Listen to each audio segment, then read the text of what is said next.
Rise and shine, mga ka-RSP! Narito na po ang gabay, patnubay para lahat. Prediksyon ni Master Hans Kua ngayong araw ng Thursday, March 6, 2025.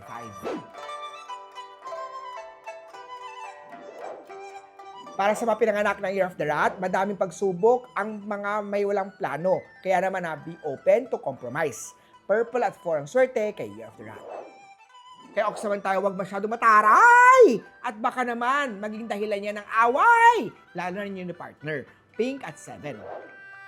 Kay Tiger naman tayo, may mga naiinggit o nais gumanti sa'yo sa mga nagawa mo sa kanila, kaya mag-ingat. Green at 8. Kay Rabbit naman ang iyong career at trabaho ay mapapanatiling stable, lalo na kung sasamahan ng pagsikap at pasensya. Orange at 6. Kay Dragon naman huwag malungkot sa pansamantalang paglayo ng minamahal. Para na din yan sa katuparan ng inyong mga plano. Red at 9. Kay Snake naman ang kakaroon ng disagreement with your partner. May konting pagsubok pero hindi naman ito makakapapekto sa magandang samahan. Yellow at 3.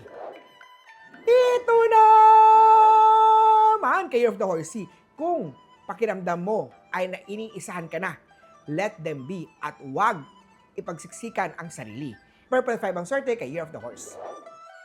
Sa Goat naman tayo, good day today pagdating sa pera. Sana all maging aware lang sa spending para hindi agad maubos ang pera. Pink at 1. Kay Monkey naman iwasan ang impulse sa pagbili. Think twice before spending on non-essentials. Green at 2. Kay Rooster naman stress ang sumisira sa diskarte mo. Magkaroon ng hobby or activity na makakatulong sa iyo pag distress. Yellow at 7.